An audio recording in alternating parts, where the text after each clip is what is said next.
Bonjour et merci infiniment de nous recevoir encore chez vous en ce jour, rencontrer ce nouveau numéro. Nous allons parler ce jour de la sécurité incendie dans nos entreprises, dans nos emploi de travail, mais aussi à domicile, le problème de gardiennage, les veilleurs de nuit, la sécurité sur les lieux publics, mais aussi en privé, comment gérer tout cela et comment utiliser par exemple les instincteurs, souvent dans nos maisons ou dans nos véhicules. Eh bien pour en parler, je reçois pour vous un patron de société de sécurité privée en la personne de M. Brun Teko Agbo. Cher ami, merci d'accepter notre invitation. Je vous en prie, c'est un honneur et un plaisir d'être avec vous cet après-midi. Je me sens vraiment honoré. C'est cela. Merci beaucoup, Gérard. C'est le plaisir partagé. C'est avec vous qu'on va discuter cette question. On va poser peut-être des thèmes pour les téléspectateurs. Absolument. C'est quoi un gardien veilleur de nuit? C'est quoi un agent de sécurité? Tout à fait. C'est quoi la sécurité incendie? À vous donc de nous définir ces thèmes comme en guise d'introduction pour cette émission. Gérard, merci, infiniment merci pour ce bâton que tu me tends, cette perche que tu me tends, qui me va droit au cœur. En effet, le mot sécurité, c'est un ensemble dans lequel se trouvent des éléments. On peut commencer par le haut, sécurité d'un pays. Donc, vous savez, les militaires, les gendarmes, les policiers. C'est ça. On oublie souvent, on croit que, bon, quand on parle des agents de sécurité, ça se limite à ceux qui veillent la nuit dans les maisons. Non, non. Et encore est-il que la sécurité étant un domaine très vaste, des structures bien pointillées, qui fait que quand on ne comprend pas ce que c'est que la sécurité, on perd le fil de la réalité.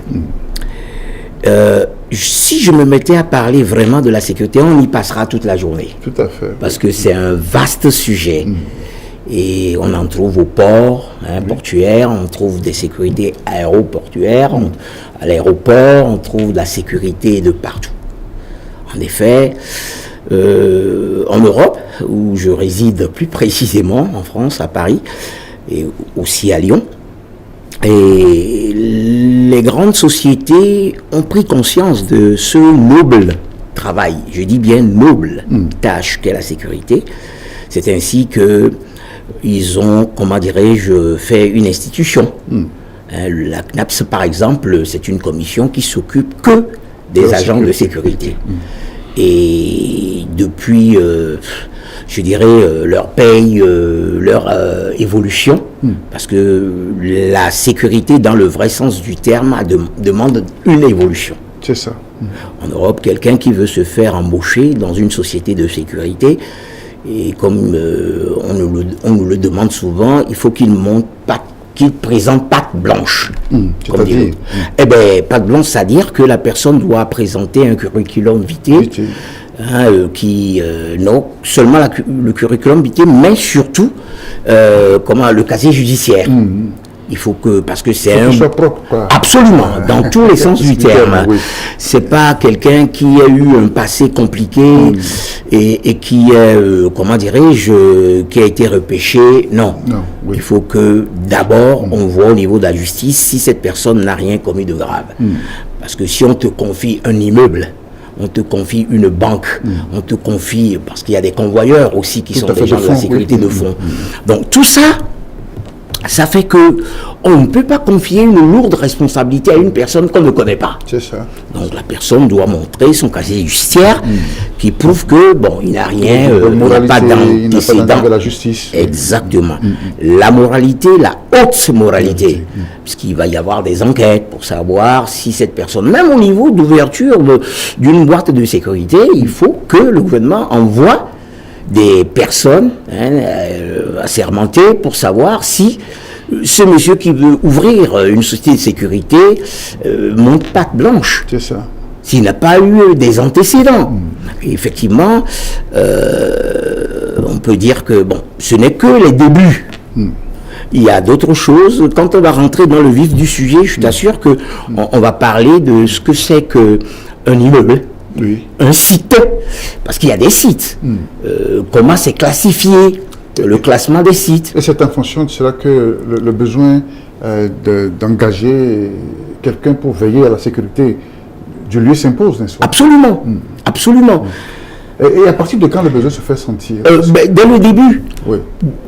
Dès le début, déjà, en parlant de l'amont, il faut dire que avant de construire, admettons, un immeuble qui va abriter une entreprise ou un commerce ou autre chose, eh bien, il faut que les choses se fassent dans les normes. Même au niveau de la construction, n'est-ce pas? Ah ben déjà.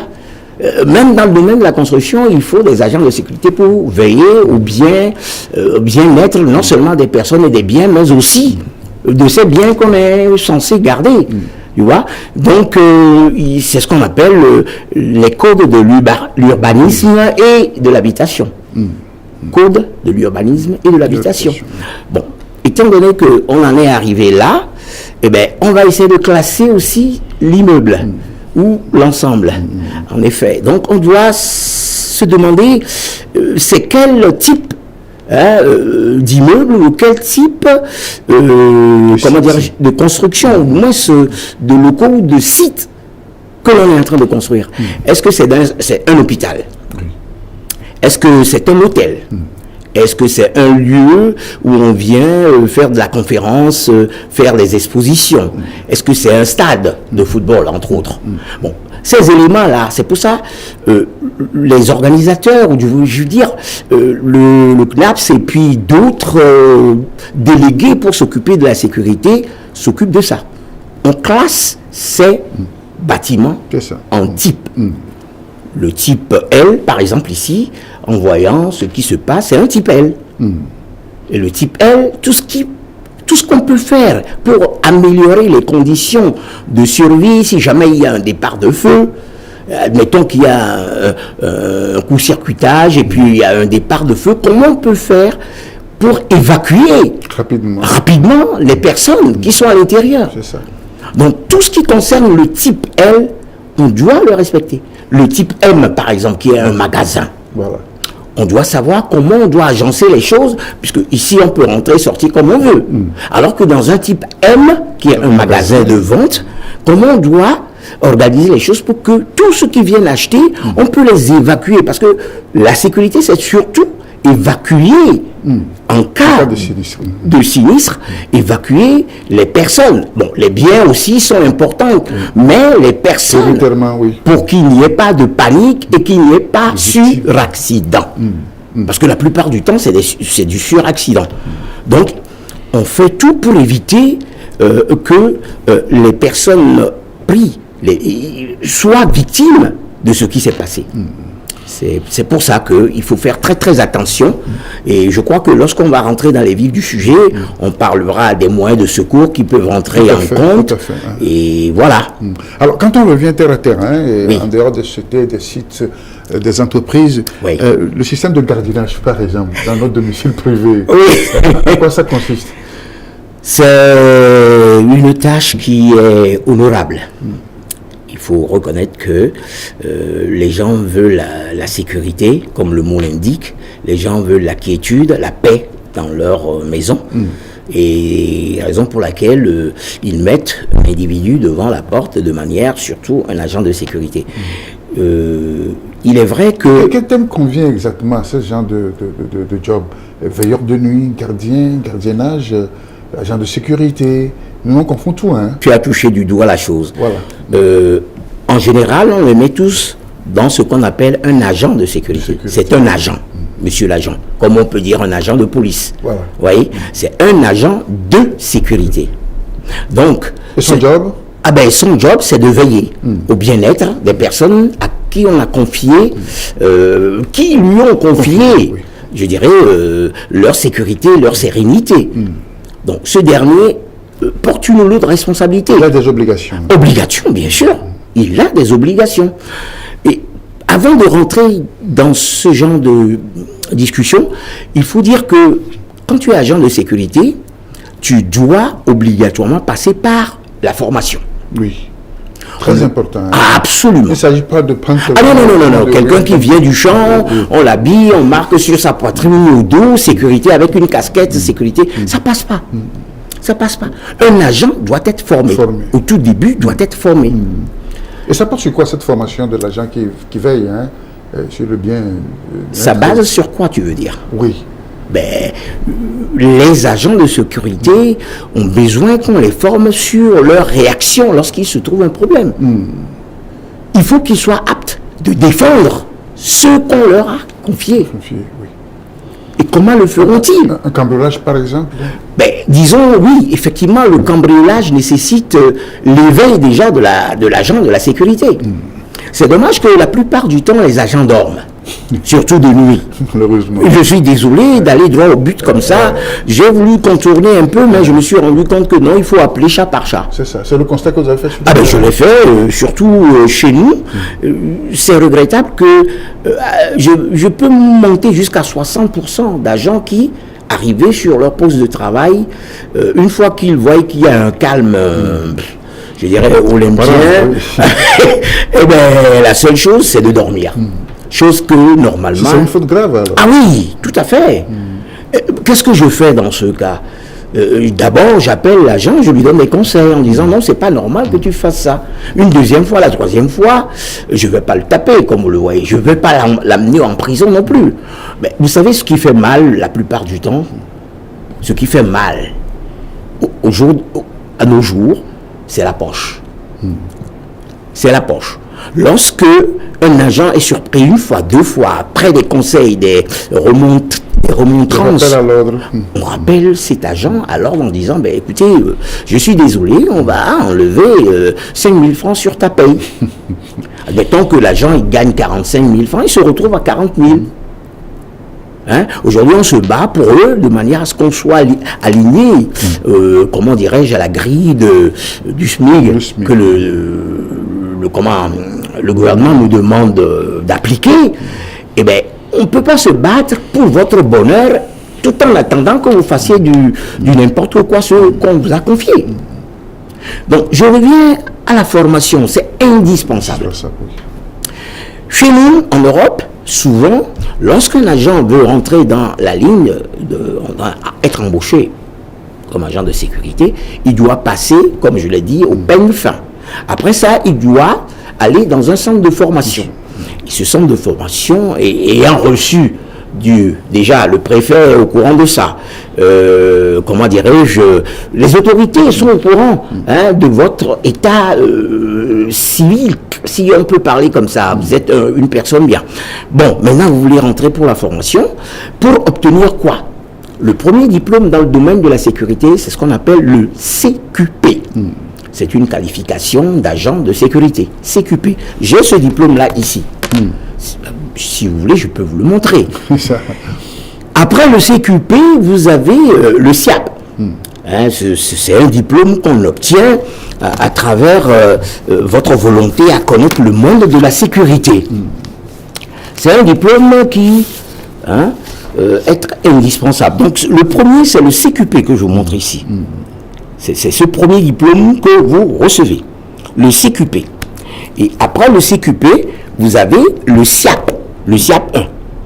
C'est le service de sécurité, incendie et d'assistance à personne. Le 1, le niveau 1. Le premier, c'est disons niveau 0. Voilà. Le deuxième, c'est le niveau 1 Vous voyez, c'est un diplôme qui est agréé par, c'est marqué ici, diplôme d'agent de sécurité privé, inscrit au RNCP au niveau 5. Après avis favorable du ministère de l'Intérieur, donne l'aptitude professionnelle en conformité avec la loi de 12 juillet 83, avec les décrets et tout ça. C'est pour, comment dirais-je, valider ce que vous avez passé comme examen. Comme examen, oui. Donc, vous êtes un agent de sécurité, mais niveau 0, si on peut dire.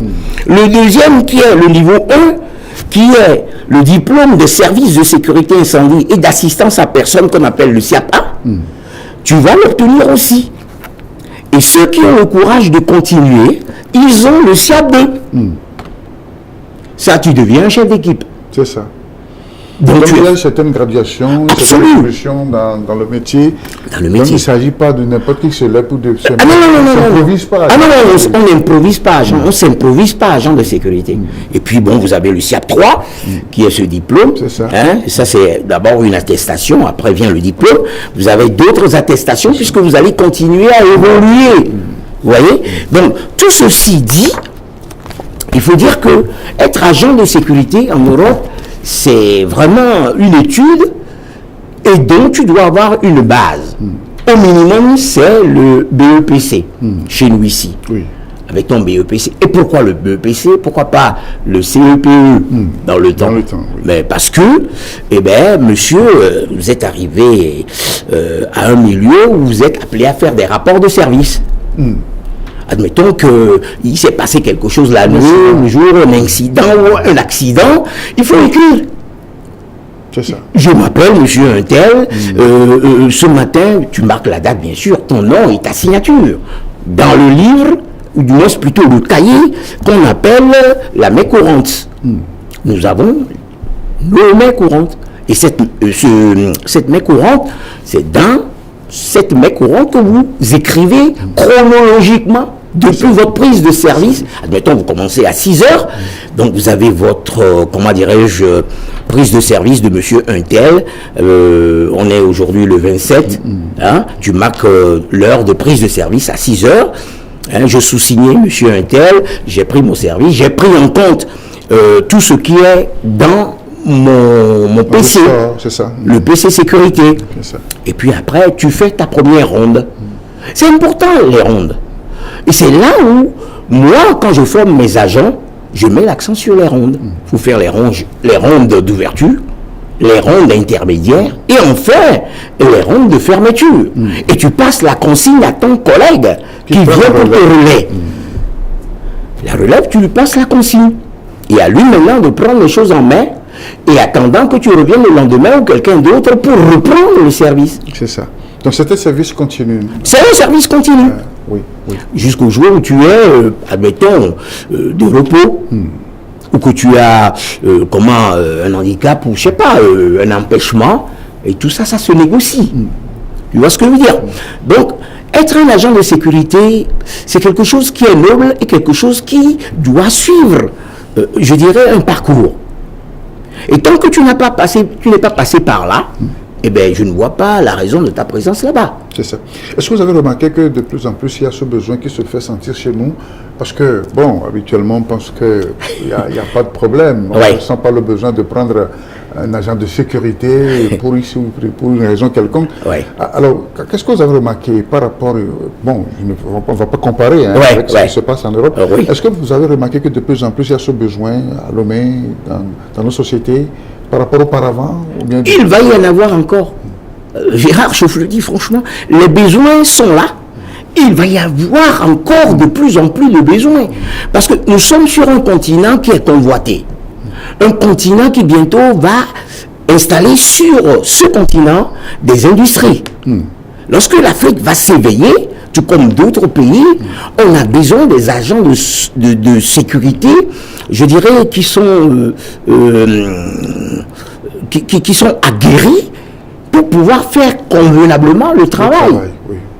Tu vois, Et si je parle de comment d'industrie et d'autres sociétés, eh ben, c'est pour veiller au bien de ces sociétés. Si jamais il y a un départ de feu, j'étais en Europe quand j'ai appris qu'il y avait eu l'incendie de notre marché. Oui, en 2013, oui.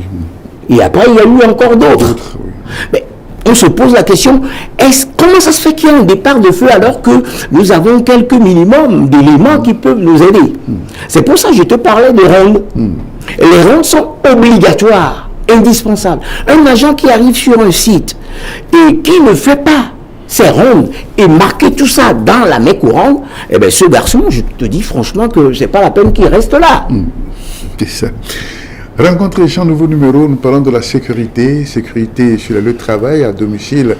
M. Barin Tekouagbo, chef de service de protection privée et donc de sécurité privée, est mon invité. C'est avec lui que nous restons sur la question. Mais le plus grave de tout ça, ce sont les incendies, la sécurité incendie. Absolument. Oui. Avec ces principes et ces règles, oui. À quoi ça consiste concrètement la sécurité incendie? Ah, ça c'est le point fort de la sécurité. Bon.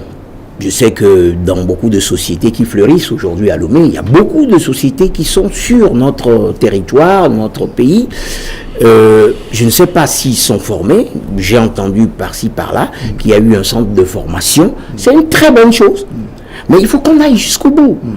Parce que plus on va aller, plus on va avoir besoin des agents aguerris pour faire face. Si je dis aguerri, c'est un agent qui est formé et qui doit faire face au feu. Et l'incendie, c'est un des éléments dans la sécurité qui nécessite un apprentissage. Déjà, je vais dire une chose avant de continuer. Oui. Il est dit par nos pères que la prévention est la mère de la sécurité. La prévention est la mère de la sécurité. Il vaut mieux prévenir. Tu l'as dit, tu l'as arraché de ma bouche. Il vaut mieux prévenir que guérir. En effet, s'il n'y a pas de prévision, eh ben, je dirais que ça va être un cafouillage. Donc, il faut mettre les éléments en place pour intervenir au cas où il y a un départ de feu, entre autres. Et partout, on dit non, il n'a jamais eu de feu dans tel ou tel endroit, pourquoi on va se casser la tête? On minimise le risque, c'est ça. Tout à fait, M. Gérard. Et ce qui est bizarre, c'est que tu vas dans les stations d'essence, on voit des extincteurs posés par-ci, par-là, mais les gens qui travaillent là-bas, les pompistes, ne savent pas à quoi ça sert. Parce qu'on ne leur montre pas l'utilité de ces moyens de secours. Et il y en a plein, que ce soit dans les magasins, dans les restaurants, à plein d'endroits, et bien les gens ne savent pas comment se servir de ces éléments qui sont pour nous les premiers outils d'intervention. Avant qu'on appelle les pompiers, eh ben, il faut dire que c'est toi, l'agent de sécurité qui est sur place, c'est toi qui dois limiter, voire même, je dirais, arrêter ce départ de feu. Le départ de feu ne vient pas avec des flammes, des fumées de partout, non. Ça commence par une petite poubelle. C'est ça. Mais si tu es vigilant, tu fais tes rondes d'ouverture, tu fais tes rondes intermédiaires, tu fais tes rondes de fermeture, tu aurais vu un départ de feu intervenir aussitôt avant même de penser à appeler les pompiers. Donc, je dirais la formation des agents de sécurité est indispensable. Que ce soit devant une maison privée, il faut que les agents de la maison montrent à l'agent de sécurité ce qu'ils ont comme moyen de défense. Oui. Écoutez, vous êtes chez moi, j'aurais aimé que vous sachiez que j'ai un extincteur à poudre, ou à CO2, ou à eau, avec additif. Il y a la différence. Oh là. Il y a plusieurs sortes d'extincteurs. Moi, je ne sais pas. Hein? Oh ben écoutez, je suis là pour apporter cet élément-là. Tout à fait, oui. Hein? Donc, est-ce que ça varie en fonction des conditions, en fonction des normes? Tu as bien fait de le dire. Oui. Ça varie en fonction du départ de feu. De feu, oui. Ça varie en fonction du départ de feu. On n'éteint pas obligatoirement, combien même on essaie d'améliorer un peu l'extinction à eau, avec de l'eau, avec additif, les départs de feu sur l'électricité, un coffrage d'électricité. Parce qu'il y a plus... Exactement. Mais le mieux, c'est d'utiliser le CO2, dioxyde de carbone, qui étouffe Rapidement. Rapidement le feu. Et c'est ça qui est le plus répandu, non? Ou bien... Non, c'est la poudre qui est répandue. Et je trouve que c'est pas mal, mais on doit varier les extincteurs en fonction du départ de feu. Parce qu'un départ de feu, ça peut être uniquement qui concerne du combustible, du bois, des choses qui prennent feu aussitôt. Mais déjà, bon, je ne veux pas rentrer dans les détails concernant un feu. Qu'est-ce que c'est que le feu? Quand on parle de feu, on parle du triangle de feu. Donc tu as le combustible, le comburant et l'énergie d'activation. Ce sont ces trois éléments-là qui, réunis, on appelle le feu. S'il y a un élément qui vient à disparaître de ces trois, eh bien, il n'y a pas de feu. C'est ça. Mais quand ces trois-là sont réunis, que tu veuilles ou non, le feu est là. Tu as le comburant. Tu as le combustible. Le comburant, c'est quoi? C'est l'air. C'est l'oxygène surtout qui se trouve dans l'air. Le combustible, c'est du corps solide, sous toutes ses formes. Ça peut être du fer. Parce qu'avec le feu, eh bien, ce fer que tu vois solide, ça peut se fondre. Et puis, c'est comme on dit, le corps solide, le corps liquide, le corps gazeux, les trois états de la matière. Alors, ces trois corps, eh bien, c'est surtout, comment dirais-je, l'extincteur à eau qui intervient dans ce cadre-là. Par contre, quand tu as un placard ou un placard électrique ou coffret électrique, eh bien, alors là, tu vas te dire, ben, comment est-ce que je peux faire pour éteindre ce feu? Parce que l'eau ne se marie pas avec l'électricité. Tu risques de te faire électrocuter quand tu te jettes à la bataille, non. Donc tu dois utiliser un autre extincteur qui est approprié à ce type de feu. Tu vois? Donc ceci dit, un agent de sécurité qui est bien formé, il sait à quel extincteur il a affaire. Dès qu'il y a ce départ de feu, il dit, ah, ça, c'est l'électricité. Allez hop, je prends mon extincteur à CO2. Oh non, c'est, comment dirais-je, un type de feu de classe A, ou de classe B. Paf, il prend un extincteur à eau. À eau avec additif aussi. Parce qu'il y a plusieurs sortes. Il y a même à mousse que l'on utilise souvent aux aéroports. Quand, admettons un avion qui a décollé ou une qui atterrit et que le pneu a pris feu, des trucs comme ça, eh bien, il y a des éléments qu'on utilise pour éteindre ces genres de feu. Il y en a dans nos véhicules aussi, ces genres d'extincteurs. Ah oui, tu veux dire que ça rentre dans... J'ai pas compris. Oui, il y a des extincteurs dans nos véhicules aussi. Absolument. C'est des tout petits. Des tout petits. Oui. Absolument. Ouais. Bon, il est vrai que tout dépend du départ du feu et de la vigilance de la personne qui est présente là-bas. C'est ça. C'est le plus important.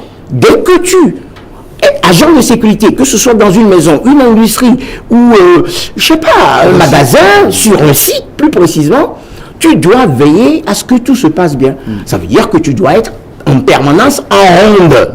Je reviens encore sur les rondes d'ouverture, rondes intermédiaires et puis les rondes de fermeture qui permet à l'agent d'être éveillé, vigilant pour intervenir afin d'utiliser les extincteurs qui sont à sa portée. C'est ça. Alors concrètement, prenons l'exemple d'un extincteur. Comment l'utiliser? Dommage qu'on n'a pas sur le plateau, mais il a montré quelques images tout à l'heure, n'est-ce pas? Oui, alors, comment décrocher, comment l'enlever, comment donc l'activer ou l'activer pour pouvoir décharger du feu? Oui. Merci Gérard. Tu sais, ce qui est bien, c'est que ceux qui ont créé ce moyen d'extinction, en effet, ça c'est, j'étais en plein cours, ça a été, comment dirais-je, une formation dans un hôtel, bien sûr, hôtel, je dirais, meublé, où, comment dirais-je, les personnes qui sont là ont voulu former les agents qui sont dans cet hôtel pour qu'ils puissent réagir au cas où il y a un départ de feu. C'est ça. Et là, tu vois, je suis en pleine action, montrer à ces gens-là, ils étaient au nombre de 15, comment on doit intervenir. Utiliser, si tu veux. Un extincteur, il y a toujours la goupille. La goupille, c'est ça qui évite. Voilà, un agent aussi qui est en train d'éteindre le feu. On enlève la goupille. Et de là, vous avez le flexible, qui est comment on appelle le tuyau flexible. Oui. Et au bout de ce tuyau flexible, vous avez la lance par lequel passe justement l'élément que vous voulez faire sortir. Si c'est de l'eau, c'est l'eau qui sortira. Si c'est de la poudre, c'est la poudre. C'est là ce que nous sommes en train de faire, c'est la poudre qui sort, toute blanche comme ça. Vous avez le CO2 aussi qui peut sortir. Mais tous les extincteurs sont différents les uns des autres. Leur composition jusqu'au niveau de la coupe d'un extincteur. À l'intérieur, il y a des choses. Il y a des choses, des tuyaux, il y a la sparklette qui des fois explose, qui permet à l'élément d'extinction de se mettre en mouvement et de sortir quand on appuie sur la gâchette. C'est ça. Revenons encore sur les risques d'incendie. Oui. Quels sont les plus courants dans nos sociétés, sur les sites, de par votre expérience, ce que vous avez rencontré? Je peux dire d'emblée que le risque courant, c'est l'électricité. L'électricité. Il n'y a pas des installations, ou bien de la vétusté vous savez, en Europe, il y a des usines qui prennent feu. Bon, s'il n'y a pas de suivi, en tout et pour tout, on doit suivre le bon déroulement des choses. Mais l'incendie qui est nommé, je peux dire le numéro 1, c'est l'électricité. Nous sommes dans un monde où il y a beaucoup de choses modernes qui nous arrivent et qui font que le risque, plus vous avez des choses modernes, plus vous avez des risques que vous pourrez. Oui. À la maison, vous avez des risques au niveau, par exemple, de feu avec le gaz. Oui. Où vous commencez à faire la cuisine et que votre tuyau d'alimentation est usé et qu'il y a une fuite, le gaz qui est déjà en route, qui prend feu, communique à l'endroit où il y a la sortie de gaz. Et ça peut être une explosion, ça peut être un feu qui est déclaré. Vous savez, dans le domaine de la sécurité, les risques sont multiples et variés. Les risques, on ne peut pas les nommer, si ce n'est l'attention et la prévention. Je l'avais déjà dit, il faut être prévoyant. Comme tu l'avais si bien dit,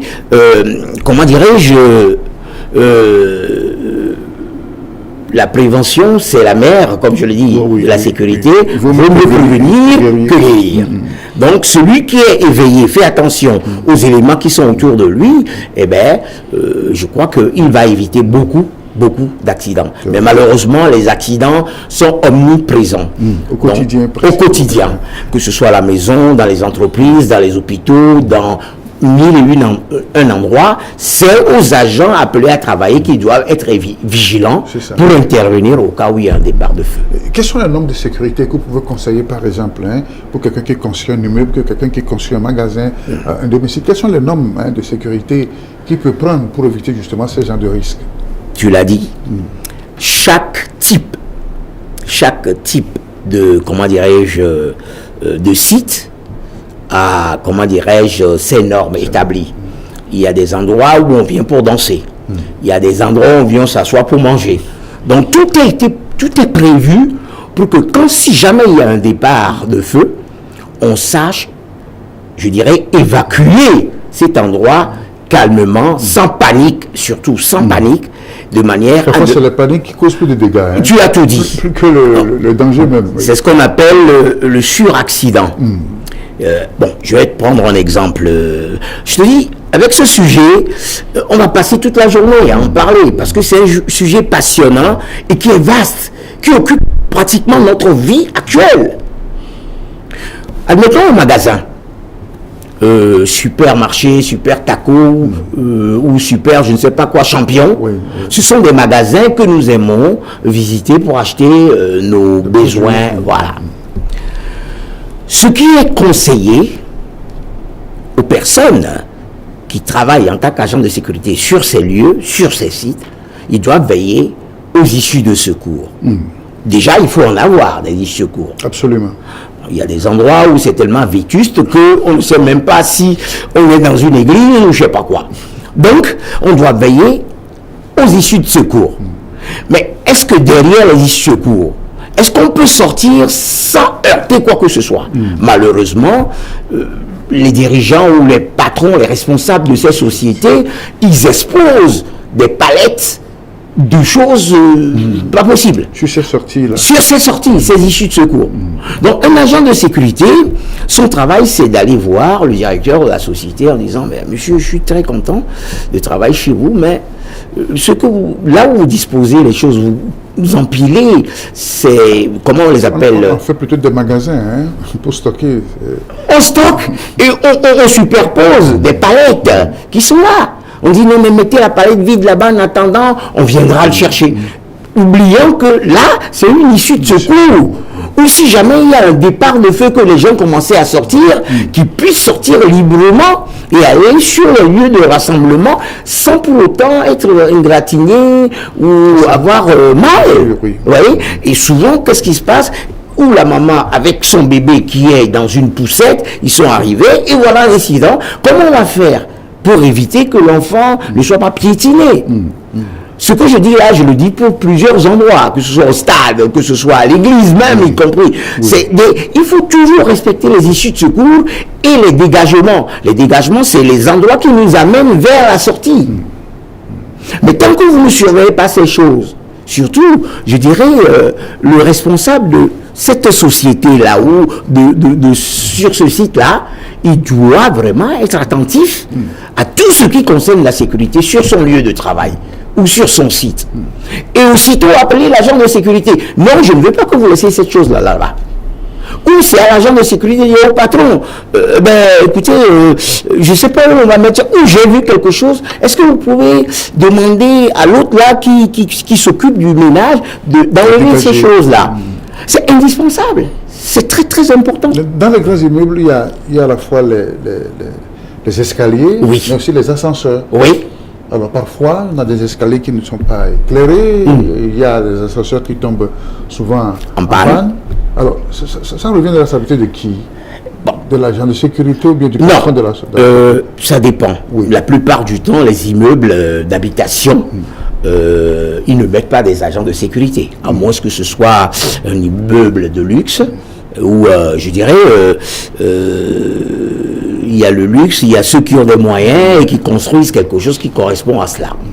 Bon. Là, on peut parler d'agents de sécurité. Mais la plupart du temps, dans les escaliers, il faut qu'il y ait du passage libre. Un escalier n'est pas fait pour superposer les choses. Ça doit être libre. Pour que si jamais les gens qui sont dans les appartements, il y a un départ de feu, ils puissent se servir de cet escalier et descendre en bas sans dommage. Tu vois ce que je veux dire? Oui. Donc, il y a ce côté où le législateur fait très attention lors de la construction. C'est là où je parlais de l'urbanisme et de l'habitation. Donc, avant de poser, je dirais, un immeuble ou quoi que ce soit, c'est toute une étude qui est réunie pour voir est-ce que c'est faisable. Il faut penser en premier lieu à la sécurité du lieu. C'est pour ça que les pompiers sont à cheval là-dessus. Parce que quand il y a un pépin, eh ben on fait appel aux pompiers. Venez à notre secours. Mais comment un pompier peut aller dans un appartement alors qu'il n'y a pas d'issue, il n'y a pas d'endroit où il faut rentrer? C'est ça. Donc, dès que les escaliers sont bloqués, dès que les ascenseurs sont bloqués, c'est fait, on ne peut plus avoir accès. On ne peut plus avoir accès. Mais, bon, ils ont quand même les moyens durs pour pouvoir, on peut rentrer, foncer et tout ça. En effet. Mais, ce qui est sûr, c'est que quand on construit un bâtiment ou un immeuble, on prévoit toujours les problèmes qui peuvent éventuellement se poser, de manière à porter la correction avant même que le problème ne se pose. C'est ça.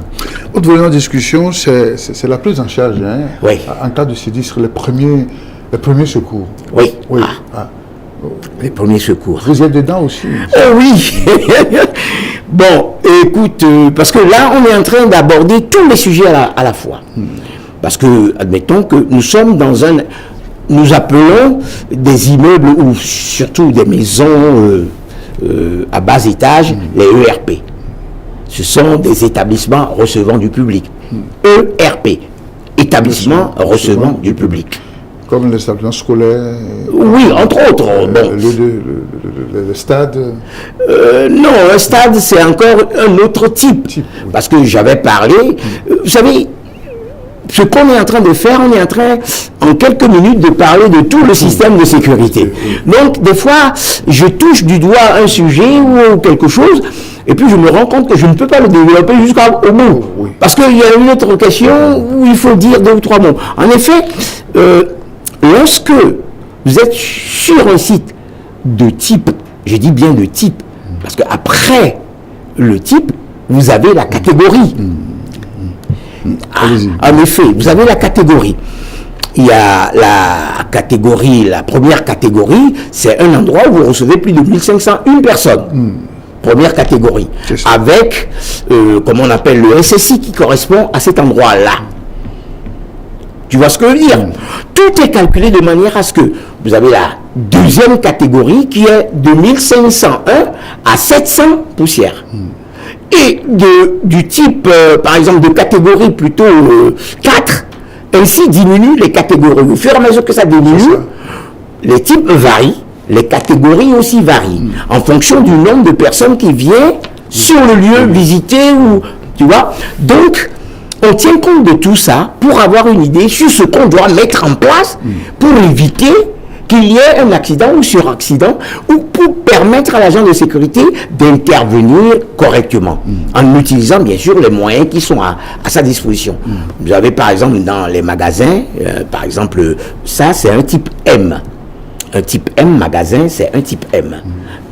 Le restaurant, c'est un type N. Donc, vous êtes dans un restaurant, il y a un départ de feu, les gens commencent à courir dans tous les sens. Comment je dois faire pour calmer le jeu? Un agent de sécurité bien aguerri qui connaît la façon dont il doit... Il faut appeler du calme aux gens. Un départ de feu, calmez-vous, calmez-vous. On s'occupe de vous. Ne vous inquiétez pas. C'est-à-dire, tu dois avoir un sang-froid pour permettre aux autres de ne pas s'emballer ou de paniquer. Tu vois ce que je veux dire? Donc, ceci dit, ouvrez les issues de secours pour que les gens puissent sortir. Et quel type de feu c'est? Est-ce que c'est le type de feu A, c'est-à-dire, comme on l'a dit, eh ben, on utilise quelle sorte d'extincteur? Est-ce que c'est le A, le B, le C? Parce qu'il y a des types d'endroits avec la catégorie, et en fonction de ça, on réagit. J'essaie de réunir un peu les choses. Vers la fin, comme nous y sommes, il y a des fois des questions qui sont posées et dans ma tête, ça bouillonne.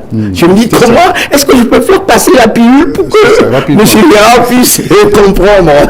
Et voilà. Bien, merci pour ces éclaircissements. Alors, quand je parlais, n'est-ce pas, il y a aussi les premiers secours, vous avez dit. Absolument, absolument. En cas d'évanouissement, par exemple, il y a une fumée, une partie de flamme. Il y a les premières réanimations qui sont faites sur place. Absolument. Je crois avoir passé un peu dans les mailles du filet en parlant de premier secours. Bon, le premier secours, c'est toujours une intervention. Mais s'il y a une victime, s'il y a une victime, par exemple, comme on le voit là-bas, eh bien, effectivement, la victime, on la positionne en PLS, position latérale de sécurité. C'est ça. Tu vois? Et une fois qu'on l'a positionnée comme ça, on permet que la victime puisse évacuer ce qui est dans sa bouche. Est-ce que c'est la salive? Est-ce que c'est du sang? C'est ça.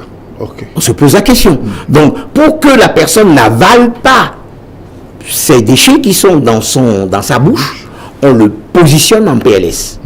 On le retourne, vous le voyez sur l'image, effectivement, on met la main à la tempe et on le tient par la jambe, on le soulève un peu pour qu'on puisse tourner la personne. Toutes ces choses-là, il faut le faire avec une, disons, technicité. Pour ne pas, admettons que la personne est tombée, voilà, la personne a la colonne vertébrale qui est atteinte, il ne faut pas aggraver en le craquant complètement. Donc, il faut le mettre en PLS de manière à ce que la victime, on puisse la récupérer en un bon état. C'est la position PLS. C'est obligatoire. Si on voit que, est-ce que la victime est consciente? Est-ce que la victime n'est pas consciente? Est-ce que la victime respire? On constate toutes ces choses. C'est-à-dire, là, sur cette image, je crois que la victime peut-être ne respire pas. Donc, on s'approche de la victime en lui demandant serre-moi la main, on voit qu'il ne réagit pas. On se penche sur lui, on met son oreille à son nez pour voir s'il y a un dégagement, en quelque sorte d'air. Et on regarde au niveau de sa poitrine vers le ventre, est-ce qu'il monte et descend, monte, descend. Donc ça veut dire que la personne est inconsciente, mais il respire.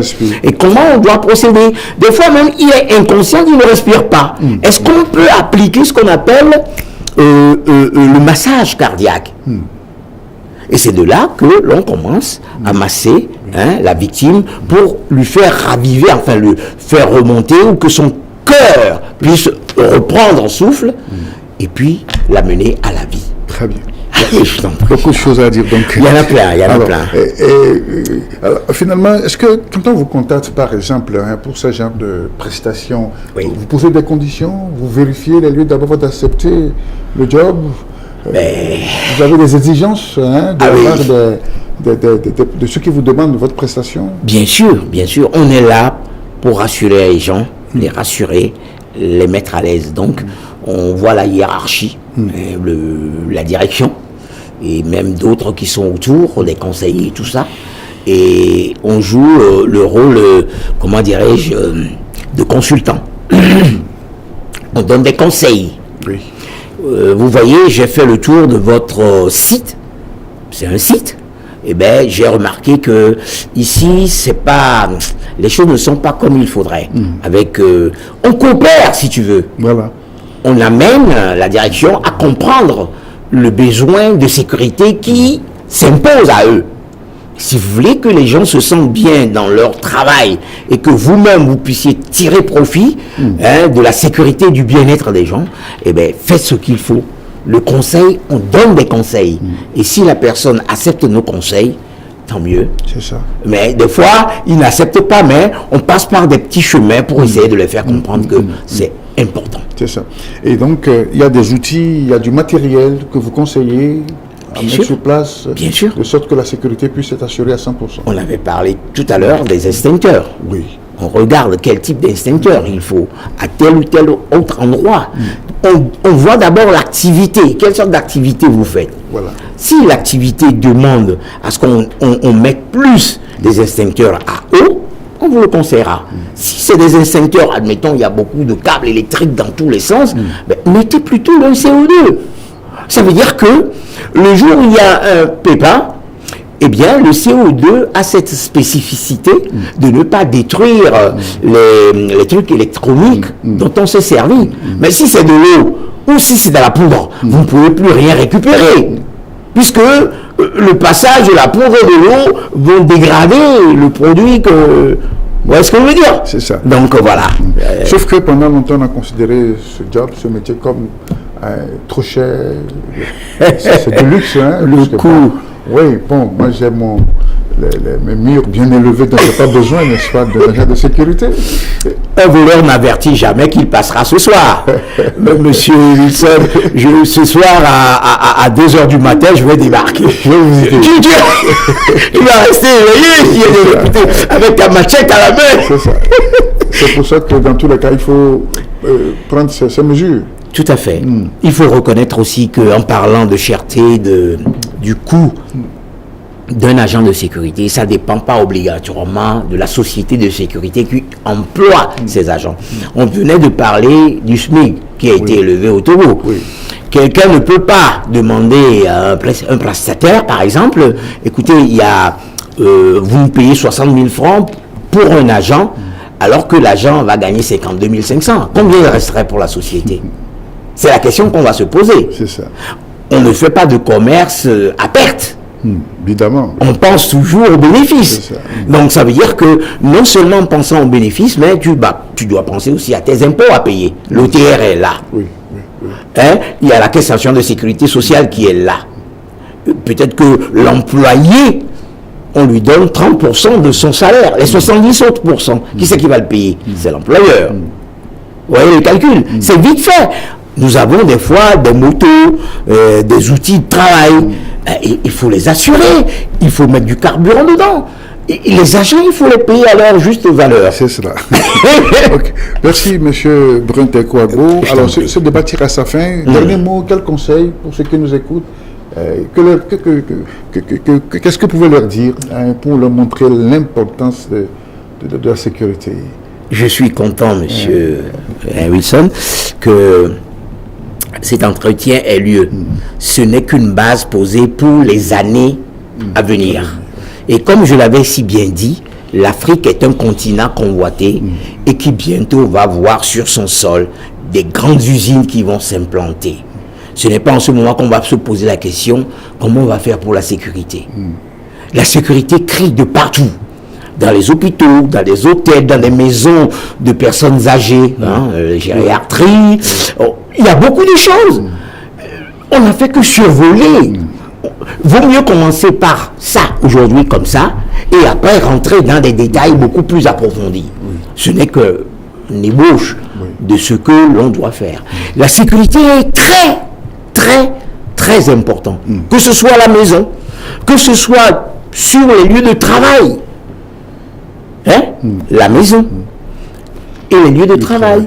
On a besoin de la sécurité. On a besoin d'agents de sécurité, mais bien formés. Pas ceux qui viennent pour dormir. Donc, je crois que à travers cette conclusion, je conseille vivement les auditeurs, les téléspectateurs, que la sécurité est très importante. Et comme on l'a dit, la prévention reste toujours la mère de la sécurité. Soyons prévoyants.